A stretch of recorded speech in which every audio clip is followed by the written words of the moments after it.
Let's begin. Welcome to the Bard Center for the Study of Hate webinar. I am Ken Stern, the director of the Bard Center for the Study of Hate, and I'm absolutely delighted that we have Sheldon Solomon with us today. He's a professor of psychology at Skidmore College, and his studies on the effect of uniquely human awareness of death on behavior have been supported by the National Science Foundation and the Ernest Becker Foundation, and were featured in the award-winning documentary film Flight from Death, The Quest for Immortality. He is a co-author of In the Wake of 9/11, The Psychology of Terror and the Worm at the Core on the Role of Death in Life. And he's an American Psychological Society Fellow and a recipient of an American Psychological Association Presidential Citation in 2007. He's a Lifetime Career Award winner by the International Society for Self and Identity and the Association of Graduate Liberal Studies Programs Annual Faculty Award in 2011. Sheldon and I first started conversing when I saw his thought-provoking piece in The Guardian, and I was hoping to get him barred physically, and I hope that we can at some point because Skidmore isn't all that far away, but I'm delighted that we can do it in this format to a much larger and broader audience of students and faculty and friends of the center and people internationally. So what we're going to do is I'm going to turn it over to Sheldon in a second. He's going to speak for about a half an hour. And then we're going to do questions and answers, which I'm going to moderate. If people have questions along the way that they want to put in and populate it, I'll remind people at the end of Sheldon's presentation. But in the meantime, if you want to pop in a question in the Q&A button, please feel free to do so. And Sheldon, it's a pleasure to have you with us today. The floor is yours. Thank you, Ken, and thank you, everybody that is here today. Either in real time or folks that might be joining us from a distance.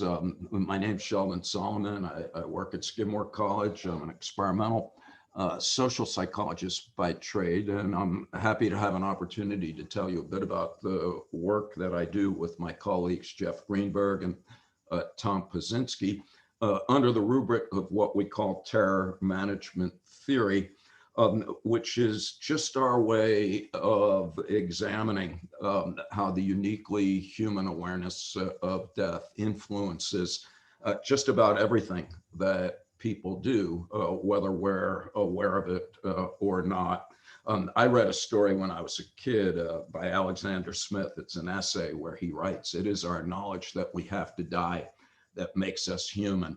And I remember not being particularly enthused by that at the time, and yet in my gut thinking that he was onto something. Then in my first year as a young professor at Skidmore College in 1980, I ran into Ernest Becker, a recently deceased cultural anthropologist who had won a Pulitzer Prize for his book, The Denial of Death. And it was from Becker's work that we generated what's called terror management theory. And very simply, following Becker, the argument is that in some ways, people are not all that different than any other living creature, to the extent that we're biologically predisposed to want to survive and to reproduce. On the other hand, we're quite unique by virtue of our ginormous forebrain that allows us to think abstractly and symbolically to the point where we're capable of imagining things that don't even exist and then have the audacity to transform our dreams into reality, which is certainly quite handy. And what Becker goes on to note is that one manifestation of our cognitive complexity is consciousness or self-awareness. Following Kierkegaard, Becker points out that we're literally so smart that we know that we're here. And while that is tremendously uplifting to be alive and to know it, it's awesome. It's also, as Kierkegaard noted, dreadful to be smart enough to know that you're here means that you're also smart enough to know that, like all living things, your life is of finite duration, and that you too will die. Moreover, you can die for reasons that you could never anticipate or control. And then Becker, just to knee us in the psychological groin, adds the Freud point that we don't like the idea that we're embodied animals, that we're respiring pieces of finite meat, no more significant or enduring than figs or armadillos. And what Becker argued, and what terror management theory posits, is that we wouldn't be able to stand up in the morning if we were constantly aware of the reality of the human condition. And so what we do is to manage existential terror through the construction and maintenance of culture, humanly constructed beliefs about reality that we share with other people in our group, that helps us manage death anxiety by giving us a sense that life has meaning and we have value. And so Becker points out, as an anthropologist, cultures give us a sense of meaning. It tells us where we've come from. It tells us what we need to do while we're here. It gives us some hope of immortality, either literally or symbolically, for those who behave in accordance with culturally constructed dictates. Moreover, culture provides social roles with associated standards of conduct that, if you meet or exceed them, you can perceive yourself as a person of value in a world of meaning, which he calls self-esteem. And his point, and our point very simply, is that people are motivated constantly to maintain faith in their worldviews and to satisfy the standards of value associated with them, and that anytime that their worldviews or self-esteem are threatened, that instigates a host of compensatory reactions in order to restore the vitality and potency of these existential assurances. All right, so how do we know if any of this is true? Becker did win a Pulitzer Prize, but he was roundly dismissed by academics at the time on the grounds that these ideas were speculative and there was no evidence for them, nor is it possible to provide evidence for them. And so here's where we come in. And so we developed some relatively simple paradigms. I'm going to bounce through this one very quickly because it's not all that relevant for our concerns today, but we did one round of research where we showed that self-esteem, either momentarily elevated or dispositionally high, reduces anxiety, either self-reported or autonomic arousal, in response to stressful situations. And I should say in passing that self-esteem should not be confused or conflated with narcissism, which is the antithesis of genuine self-regard. More important for today is what we call the mortality salience paradigm. The logic here is that if our beliefs about reality help manage death anxiety, then if we ask people to think about themselves dying, that should increase the need for them to be protected by those beliefs. And we should be able to detect that by noting vigorous agreement with an affection for anyone who shares our beliefs, or vigorous hostility and disdain for those who violate our values or who are merely different from us. In general, the way that we remind people of their own mortality is in a laboratory setting to ask them to respond to these two open-ended questions in the context of being in a study of personality attributes. In a control condition, we ask people to think about things that are unpleasant but not fatal, like being in intense pain or being ostracized. And in other studies, we make mortality salient in a variety of ways, sometimes completing death anxiety scales, sometimes watching gory videos, sometimes being interviewed in front of a funeral parlor, or even subliminal exposure to the word dead or death. And so just to give you an example, in our first study, municipal court judges reminded of their mortality. They were 9 times more punitive when they were asked to set a penalty for a moral transgression. On the other side of the psychological ledger, in another study, people reminded of their mortality, they were 3 times more generous when they were asked to prescribe a reward for heroic behavior. One more methodological paradigm, death thought accessibility. If your cultural beliefs and self-esteem mitigate existential terror, then if we threaten those beliefs or self-esteem, then that should make death thoughts come more readily to mind. And the way that we do that is to just ask people to make words out of little fragments, because, for example, COFF could be coffee or coffin, SK blank blank L could be skill or skull. You get the idea, grill or grave.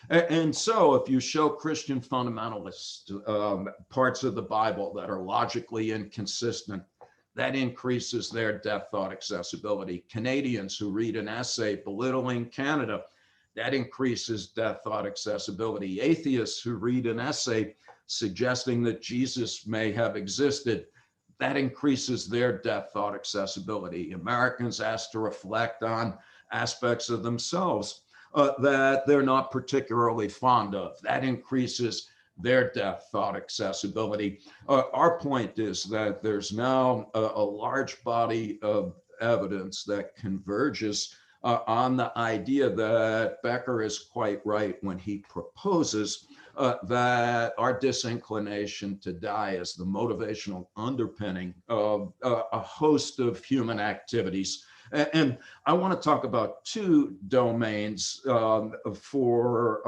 our purposes today. One is in the spirit of what we do at Bard in terms of understanding the underpinnings of hatred, is how does this help us understand human beings' long-standing incapacity to coexist peacefully with others who don't share our beliefs about reality? Why is it that even the most benevolent glance at human history reveals one ongoing succession of genocidal atrocities juxtaposed with the brutal subjugation of designated in-house inferiors? And from Becker's perspective, it's quite simple, and he makes 2 points. One is that if my beliefs serve to reduce death anxiety, then just the existence of other people is threatening, because if I accept their beliefs, then I undermine the confidence that I have in my own. But it's more than that. In his last book, Escape from Evil, Becker points out that no matter how potent your beliefs are, they're still symbols, whereas death is a very real biological affectation. Because of that, no culturally constructed symbol system will ever be sufficient to completely eradicate death anxiety. Becker has a lovely phrase. He says there's always going to be a rumble of panic beneath the surface of consciousness. And what we do is we take that residual death anxiety and we repress it, and then we project it on to other individuals that we declare the all-encompassing repositories of evil, the eradication of which would make life on earth as it's purported to be in heaven. So when we bump into folks who are different, we denigrate them, we dehumanize them, and if need be, we just destroy them, thus proving that our God and our beliefs are superior after all. There is a large body of empirical evidence in accord with this view. So, for example, that when Christian participants are reminded of their mortality, they like fellow Christians a whole lot more, and they hate Jewish people. In Israel, Jewish people reminded of their mortality. They like Jewish people a lot more, and they hate Christians. That basic effect where death reminders make you like your people more and hate other people more, that's been replicated by independent researchers in more than 25 countries on 5 continents. I say that not to boast, but to establish the robustness and durability of these effects. Moreover, we know that these effects are not just attitudinal. Germans reminded of their mortality sit further away from people who look like Turkish immigrants. They sit closer to people who look German. People reminded of their mortality and then given an opportunity to physically harm another person who does not share their worldview, they will do it. Iranians reminded of their mortality are more supportive of suicide bombing and more willing to become a suicide bomber. In the US, Americans reminded of their mortality are more supportive of the use of preemptive use of nuclear, chemical, and biological weapons against countries who pose no direct threat to us. And then in one of the scariest studies done by some of our colleagues, the Christian participants read an article about Muslims threatening the homeland in the Middle East.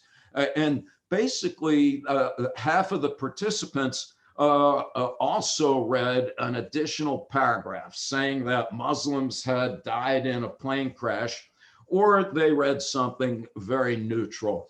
And to make a long story short, and by the way, I'm happy to send these slides to anybody that wants to take a gander at them, because I know I'm speed talking my way through this presentation. But what these folks found is that, not surprisingly, when a devout Christian reads a story about Muslims taking over their religious homeland, that increases death thought accessibility. But that did not happen when the Christians also read about Muslims dying in a crash. And if we had more time, I would talk about the ominous implication of the death of one's enemy serving to assuage our own death anxiety.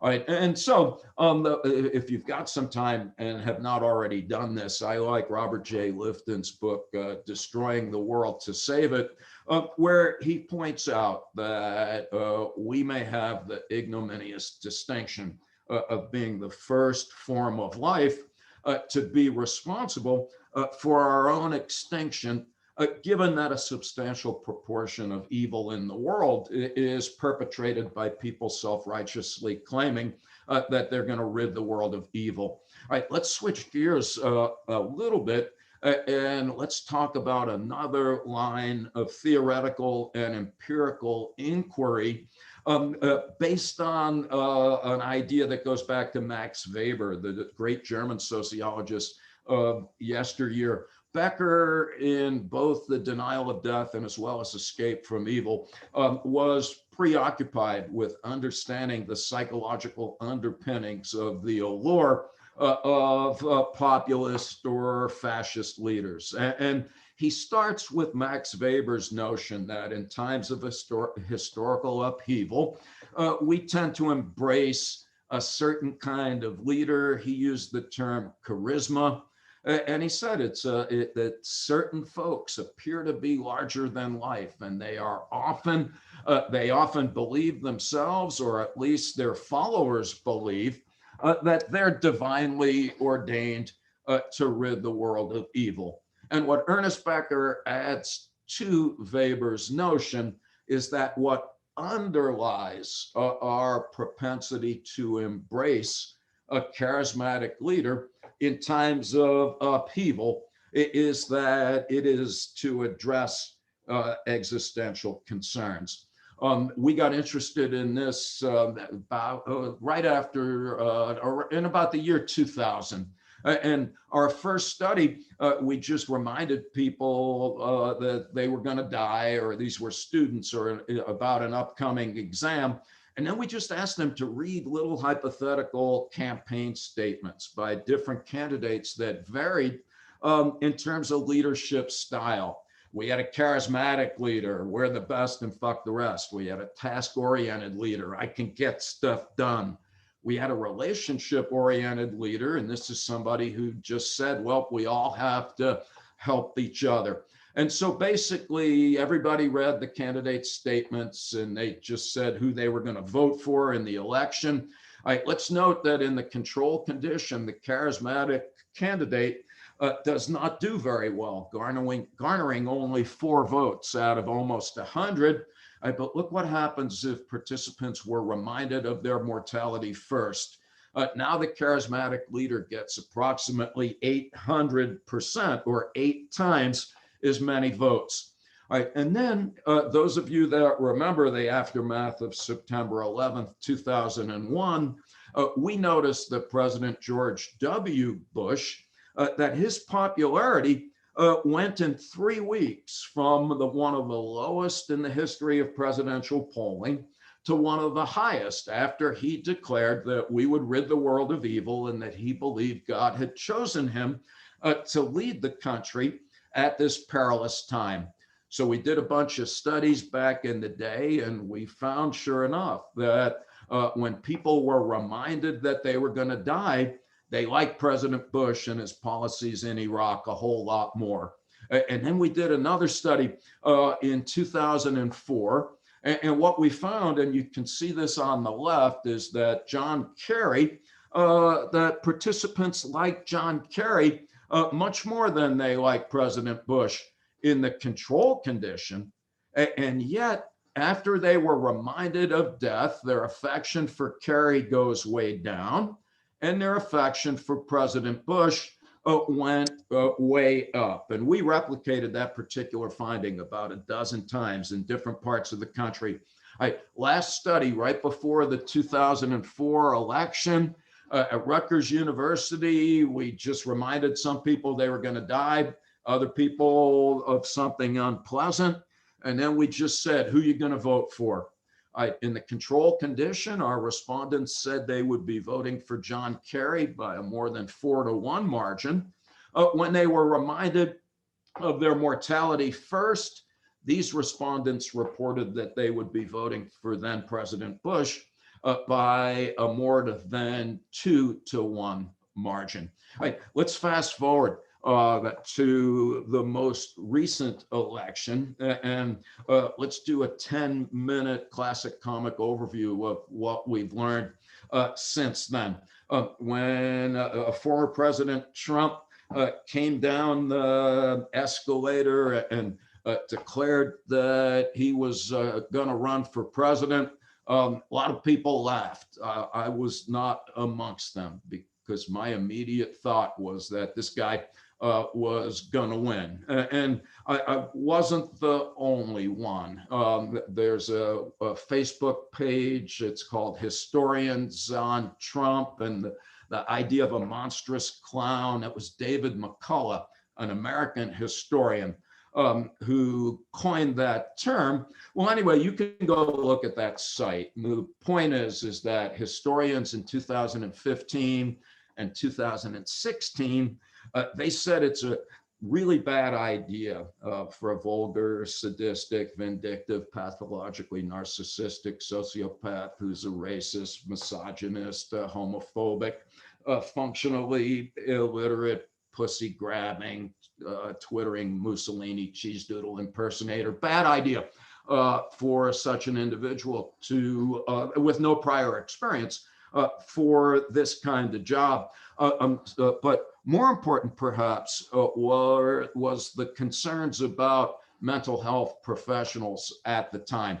Specifically, the argument that the so-called dark triad, malignant narcissism, sociopathy, and either a lack of empathy, or some people say, a touch of paranoia and delusions of grandeur, that this is a really toxic configuration of personality attributes, because this is an individual who is congenitally incapable of ever being wrong. And if the whole planet needs to be reduced to a smoldering heap in order to preserve the intergalactically large ego of a poignantly and profoundly insecure individual, this would be it. All right, hold that thought, and let's just talk about Eric Hoffer. I hope some of you know this book. If you don't, go out and look at it.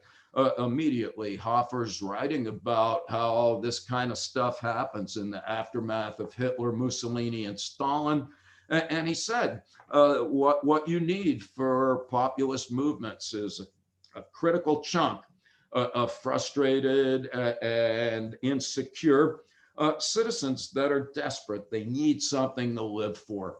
And that's why they psychologically glob onto a leader who confidently espouses a cause, because that gives them a sense that their life has meaning and value. And once they have that, they identify with the charismatic leader, and then they become part of something larger than life.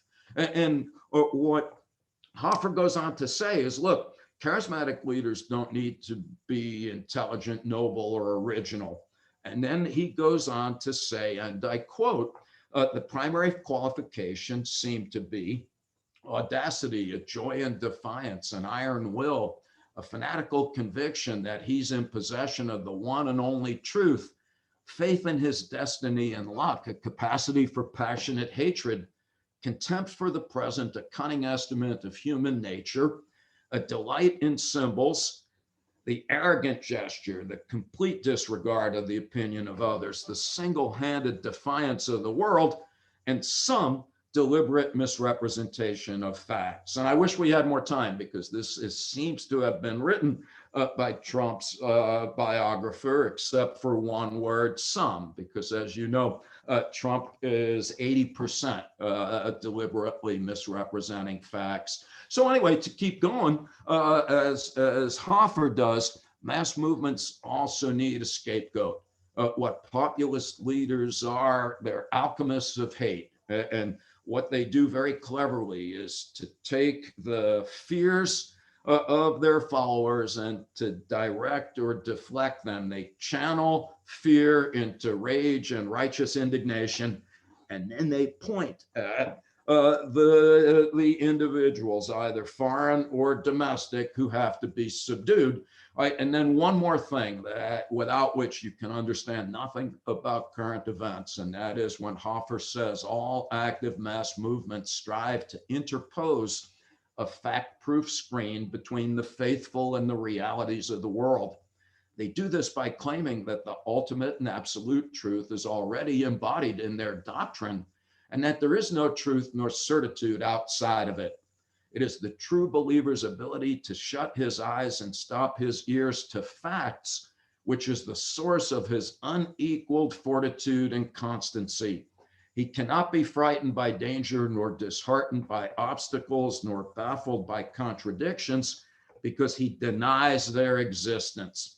And Trump, as you know, is a perfect example of this. Don't listen to other people, listen to me. And here he was 2 days ago. The fraudulent presidential election of 2020 will be from this day forth known as the big lie. Classic Hitler, by the way, accuse the other people of what you're doing yourself. All right, well, more data. So we did a bunch of experiments starting in 2015. Americans didn't care for Mr. Trump even before he was the nominee, unless you remind them of death first, in which case they like him a lot more. Similarly, in 2016, Americans liked Hillary Clinton much more than Donald Trump, except if you reminded them of death first, in which case their affection for Mr. Trump increased considerably. All right, well, so what? They don't have death reminders at Trump rallies or in voting booths, right? But it turns out that they don't need to. And I'm going to speed talk my way through these studies because I want to get to the end so that we can exchange ideas. But the point is that when you look at President Trump, at least in 2016, it was all about terrorists. It was all about damning Muslims. It was all about pissing on immigrants. And what we've shown in our studies is that just asking Americans to think about terrorism, or asking Americans to think about a mosque being built in their neighborhood, or asking Americans to think about immigrants moving into their town, that increases implicit death thoughts, just like being reminded of death. And when that happens, that increased American support for President Trump. In other words, you don't need to remind people of death. You just have to keep telling them that immigrants are going to storm the border, that Islamic terrorists are going to parachute into Buffalo and rape our daughters and eat our chicken wings, or that mosques are going to come and take over our country. All right, so what? At least after 2016, our point was that when you make existential concerns salient, including death reminders, that increases support for charismatic leaders in general, and Trump in particular. And this was no different in 2020. We had different evildoers. We had the Democrats, we had people of color, we had China, but same outcome. And so 5 weeks before the last election, we did another set of studies. In the interest of time, just look on the left side of the graph and note that for white participants, and if you ask them to think about pain, they like Joe Biden a lot more than Donald Trump. But if you ask them to think about death first, now they like Donald Trump a whole lot more than they did Joe Biden. All right, so what's our point? Very simply, our point is that relatively subtle alterations in psychological conditions have profound effects on political preferences, and that this has ominous implications for democracy, regardless of your political predilections. If we had a little bit more time, I would urge you to take a look at a great book about Hitler's early days. And I would point out that, yeah, I'm not comparing Hitler to anybody. I understand that that's a comparison that should only be made under the most extreme of circumstances. And yet, if you look at Hitler in the early days and the last 5 years in America, I would assert that there are too many commonalities to ignore. All right, so Hitler was also a malignant narcissist who could not tell a truthful utterance. And read Hitler on the idea of the big lie. You know how to read, but he understood, as did Hannah Arendt in her book about the origin of totalitarianism, that to be a fascist, you gotta lobotomize people by insisting that they believe in a ginormous lie that obscures the fact that you're generally incapable and incompetent and corrupt. Hitler was the master of spectacle. He was the master of thinking of himself in messianic terms.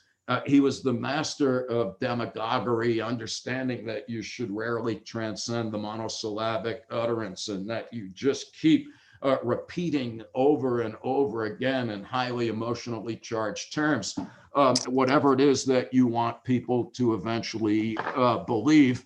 Now, I'll stop in a moment after just pointing out that I believe that we're right now in the midst of what's arguably a crossroads of sorts, because we're at a point where we're seeing in real time Republicans in this case having to make a choice, and that is to either stick with this so-called big lie, or as Liz Cheney is about to find out, to be involuntarily ejected from the Republican Party. So my point is I see these things happening right now, playing out in real time. There's research that we're doing and that other people are doing that suggests that the considerable support right now for former President Trump and in favor of political violence, that all of that is in psychobabble mediated by belief in the so-called big lie. And I would submit that democracy as we know it is imperiled until the lie is dismantled. And having said that, though, I am hopeful.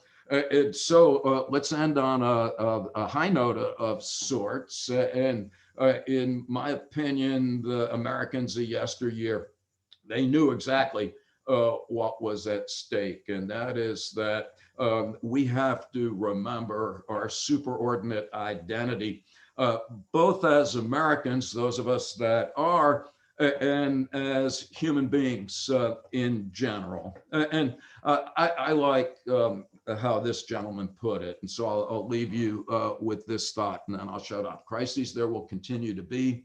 In meeting them, whether foreign or domestic, great or small, there's a recurring temptation to feel that some spectacular and costly action could become the miraculous solution to all current difficulties.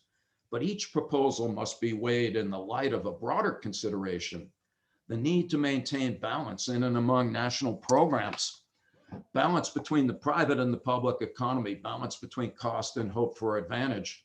Another factor in maintaining balance involves the element of time. As we peer into society's future, we, you and I, and our government must avoid the impulse to live only for today, plundering for our own ease and convenience the precious resources of tomorrow. We cannot mortgage the material assets of our grandchildren without risking the loss also of their political and spiritual heritage. And here's the punchline. We want democracy to survive for all generations to come, not to become the insolvent phantom of tomorrow. Down the long lane of the history yet to be written, America knows that this world of ours, ever growing smaller, must avoid becoming a community of dreadful fear and hate, and be instead a proud confederation of mutual trust and respect. If we were in the same room together, I'd offer anybody $1 who could tell me who that is, because I usually say this stuff to young students, because turns out it was Eisenhower. And I always point out that that's awesome because he's the last Republican. Lincoln was the one before that I voted for. And my point is that these ideas should not be political ones at this point. These should be points that we should be able to agree on as Americans and fellow humans moving forward. All right, so thank you very much. I hope that these ideas were of some interest. If you'd like to see any of the publications of the studies that I alluded to, write to me. If you want me to send you a PDF file of our book, I would be happy to do that. And so let me stop. Oh, wow. Sheldon, thank you so much for going through so much material, so important and so well. And, you know, we could spend hours. I'm sure you spend whole semesters doing this. So I want to encourage people. Some people have put in questions in the Q&A. I encourage people to put in more. And I'll go to them in a second, but I wanted to pick up one thing where you left off, where you talked about democracy is imperiled until the big lie is dismantled. And right before that, you went through basically describing the belief in Trumpism and this particular lie, at least to my ears, in the sort of shape and scope of a religion, right? So how do you, I mean, there's some, you know, you're talking about superordinate identity and we're all in this together and those types of messages. But, you know, so much of what you've written points to the fact that the fear mongering, especially putting this, type of narcissistic, extreme paradigm works. It works in politics. I mean, we saw historically hate works in politics, otherwise politicians wouldn't use it. And we saw how well it worked in 2016. So how would you go about, telling the Democrats who would benefit from dismantling the big lie? How do you do that? I mean, how do you? No, so great question, Ken, and it's a question that I believe to be of fundamental importance, but that I'm ill-equipped to address by virtue of the potential soundness of our ideas. To put that another way, so for example, in the Atlantic recently, Shadi Hamid wrote an article. It's called "America Without God: How Politics Has Replaced Religion in America," and he makes the same point that you just did, which is that we're in a kind of interesting moment where there's an asymmetry as a function of political orientation. There's a lot of liberal folks and progressive folks who admire Joe Biden, but I'm not sure that they idolize him to the extent that former President Trump's supporters do. And in psychology, there's an affectation. It's called identity fusion. And it's basically, and it's an extrapolation of Erich Fromm's idea in Escape from Freedom, where Fromm described the authoritarian individual as someone who reduces insecurities by fusing themselves with another individual or institution. And in some recent research, it appears that that's what a lot of Trump supporters are doing. Some researchers ask a one-item question. It's Donald Trump and I are one, and to the extent that people agree with that, then their emotions as well as their attitudes are modulated by whatever Trump is telling them at a particular moment. And so the point, though, is, and then here's Hoffer saying that what happens is that you create this fact-proof bubble. So from a rational point of view, I don't know how you can constructively engage with someone.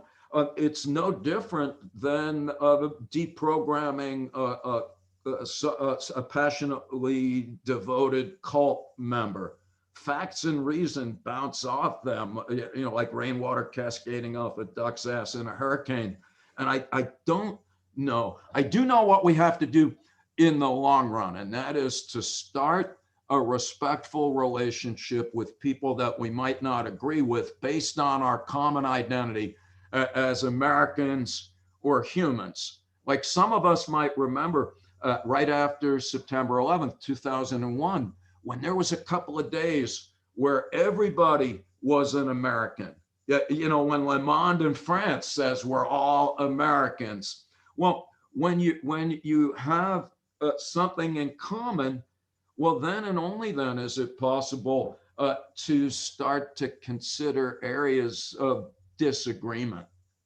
And I don't know if I've said too much, because really what I'm saying is we need to figure out how to do that, and it's going to be hard. Yeah, thank you. And I agree with it. There are no easy answers, but the more that we're looking at the difficult questions, the more likely we'll get to some of the answers. So let me go through got a bunch of great questions. Were there any gender differences that appeared in your data? Great question. And the short answer is no, that there's now, I'd say, well over 1,000 published studies. The overwhelming majority find no gender differences, but whoever asked that great question, let's note that it's easy to find nothing when that's what you're looking for. So the theory was not based on the prediction of gender differences, and generally we've not found them, but there are folks who have looked, and there are gender differences that are theoretically meaningful. And even predictable? Whoever sent that question, or yeah, please write to me, and I will be happy to direct your attention to some studies where there are, if that makes any sense. But the general answer is no. Thank you. Next question is, I wonder if climate change is fueling fears of not only personal death, but the death of our civilizations and future generations. Absolutely. So whoever made that comment slash question, it is, perhaps common sense masquerading as psychological insight. But yeah, there has been a lot of work showing that the COVID pandemic has basically served as a giant death reminder, and that everything that we find in the lab, we've been seeing in life in the aftermath of the pandemic. Other researchers have pointed out that existential concerns about climate change make the pandemic seem like a minor headache, and we should expect there to be considerable angst because of the prospect of climate change killing us, killing our culture, and killing our planet. So that's right. There's many levels of existential concern there. Great, thank you. Next question is, does a lack of empathy for another's plight come from one's fear of death, or simply from a lack of familiarity with others? Jews, Christians, Muslims, and so forth. Wow. Okay. Another, yeah, I'll be silly like I always am. If I could answer that, I'd be chugging rum out of a coconut with my Nobel Prize, because on the one hand, you got the sociopath who comes into the world devoid of empathy. That's congenital, in that if you separate identical twins at birth and one is sociopathically devoid of empathy, the other is likely to be also. So there's that. There's also the fact that we're hardwired to really not care too much, or to even be openly antagonistic to outgroups. So this is probably a talk for another time, and we don't have to like this, but it turns out we are uber social, hyper cooperative, profoundly altruistic to the point of being noble and heroic to people in our own tribe. And that under typical conditions, we will respond with empathy and compassion to others who are in distress or who are treated with a lack of equity. But this does not extend to those who we consider to be not part of our group. We can be cavalierly unconcerned or even actively hostile. Thank you. The next question is, if the fear of death can so easily change beliefs, is there some concept on the other side that can change them the other way? Maybe showing people pictures of kittens. Yeah. Yeah. To date, we've not found anything that can. No, that's again, it's another fine point. We've tried to turn things around and see if making life salient has the opposite effects. And that has not been successful. And yet there are other lines of inquiry that I find very exciting that are more promising. So Kirk Schneider, who's a very excellent psychotherapist who is a student of Rollo May, he studies awe. And he writes about awe as being the antithesis of death anxiety. There's other work that I'm really fond of about gratitude and humility being the antithesis of death anxiety. And lately, although I don't pretend to understand him, I've been reading, trying to, on my lifetime goal of having the equivalent of a high school education in the Middle Ages by the time I retire. So I've been reading Emmanuel Levinas, and I like his point when he insists that it's not just all about avoiding anxiety, that we also come into the world with just an exuberant appreciation. He calls it happiness and desire, and that at our best overflows. And so that our compassion for others is just not the result of an absence of anxiety, but rather a generally pro-social orientation to begin with. And I find that uplifting. Great, thank you. The next question is, could you please comment on the inevitable clash between narcissistic personalities such as Hitler and Stalin and the resulting consequences for the human race? In other words, we have two, sort of figures that are very similar like that, but opposing each other. What is the implications of that? And also looking forward, I would think. Oh, wow. Yeah. Wow. I had not, that's a great question. I hadn't thought about it. And this is nothing to be proud of, but because I'm devoid of historical sensibility, I grew up in the Henry Ford history is bunk days, which is, of course, that's bunk, but I can't speak to Hitler and Stalin's dueling narcissism. But what I can say is something that I alluded to when I was blubbering earlier, and that is that one of the things that I don't think people right now in our current situation adequately understand is what the psychiatrists were and still are concerned about. And when I'm being silly, to me, it's like a made for Netflix or HBO movie, that the psychopathology of a single individual might be sufficient to destroy the world. Some of you might know The Black Swan, that the book by, so I call the Trump the orange black swan, because his inability to admit that he lost. He will never admit that he lost. And this is above and beyond political considerations. This is just the essence of his malignant narcissism. Yeah, if we've got to go to war and disembowel Earth for him to maintain that delusion of grandeur, he'll do it. And so, yeah, my point is that narcissists are not going to give up, and that this may not end well as a result. And that's why I'm thinking somebody has to get in and crack that nut.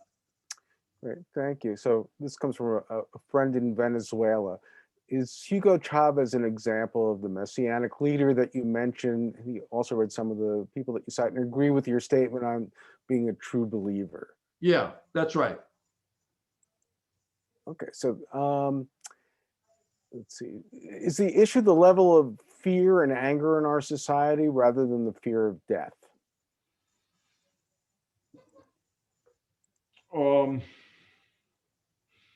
Well, on empirical grounds, I'll say no, because when we have control groups where we make people angry or fearful, that doesn't produce the same outcomes as when we remind them that they're going to die. And so psychodynamically, the point that Hoffer's making is that what underlies the hate and the rage is the ultimate anxiety, which is that oneself or one's way of life is being existentially threatened. Thank you. So the next question is, in your studies that result in increased endorsement of a charismatic leader, is there always a similar increase in death-related words? If not, how can you be sure that the mediating mechanism is the threat of death? Do you use any other measure of the threat of death besides the word completion task? Yes, and so that's a great question. Right to me, and we can't be sure. And I'm not sure of the background of the person who asked this, so I don't mean to sound disrespectful. That's a high dollar question. Can't be sure.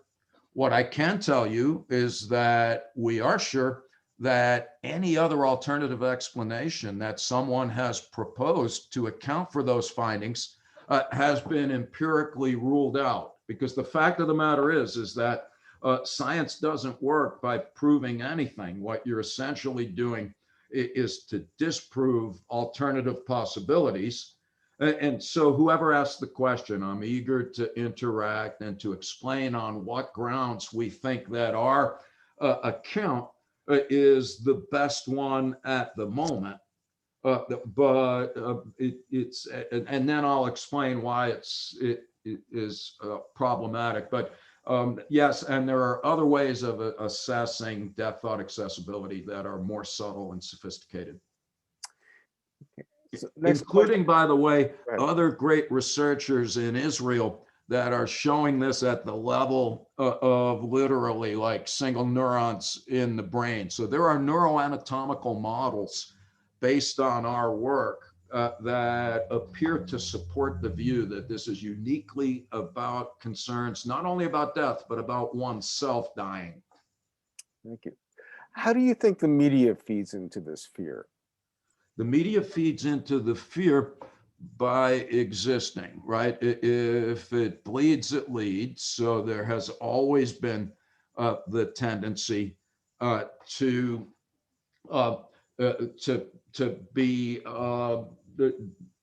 just skew people's attention to the horrific.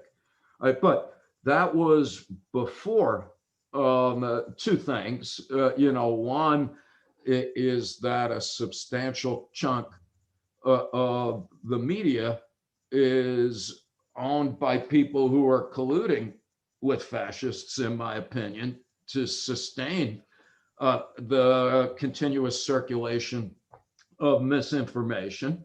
And then there's the Marshall McLuhan thing. The medium is the message. Even 50 years ago, there was a tsunami across Earth and 1 million people died. I might read about it in the newspaper, but I'm not going to get 24/7 actual videos of people being swept away. And so I would submit that the 24-hour news cycle, the systematic diffusion of emotionally charged information that gets ratcheted up by Facebook, Twitter, algorithmic circulation, that this has a lot to do with maintaining high levels of fear and rage. I meant to post a slide that I think is important by some folks at Cornell, and they did a meta-analysis and they pointed out that about 40% of the misinformation about the COVID pandemic on Earth has come directly or indirectly from former President Trump. And my point is that the media has a tremendous role in what's happening now, in collusion, I would submit, with the folks who are directly trying to undermine democracy. So that OAN TV network, they're funding the group that's trying to look at the ballots in Arizona right now, the private group headed by the guy who believes the election was stolen. And so here we are in real time with the media colluding with the people of mendacity, trying to keep the levels of fear and rage high. Right. So one final question. There's some others we're not going to get to today, but I'll talk in a minute about how we're going to deal with that. So you mentioned in passing about something, so you didn't have time to talk about the death of one's enemy. Yeah. And how people think about that. Can you spend just about a minute or two talking about that? I'm intrigued. Yeah, I am also. And so this is work done by a very able group, Jeff Schimmel and his folks at the University of Alberta. So it's one thing to say, we did work for decades where we remind people that they're going to die, and they hate people who are different or they sit further away from them.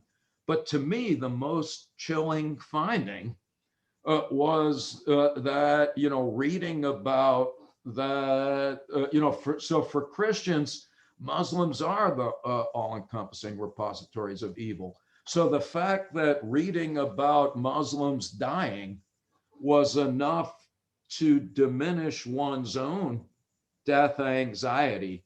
That just has ominous implications moving forward, because it suggests that in times of extraordinary existential duress, what's most comforting is to drop a bomb on the designated evildoers. So I hate to end this on such a depressing note, but we're out of time. But what I want to say is that everybody who registered tomorrow is going to get an email with a link to the recording of this. All your slides will be there. I will make sure that it has, Sheldon, your email address, so that the people that you wanted to converse with, or others who may want to, I appreciate your openness to being connected. I will make sure that everybody has that information. And thank you so much for educating us and sharing so much in such a narrow window of time. And I appreciate it. And your dog has enjoyed this too. It's Thank you, everybody, and for some very fine questions. And don't be bashful. I look forward to hearing from you. And this is how good ideas happen. So thank you so much for being here. Thank you. Thank you, everybody. Take care. Have a good rest of your day. Bye-bye.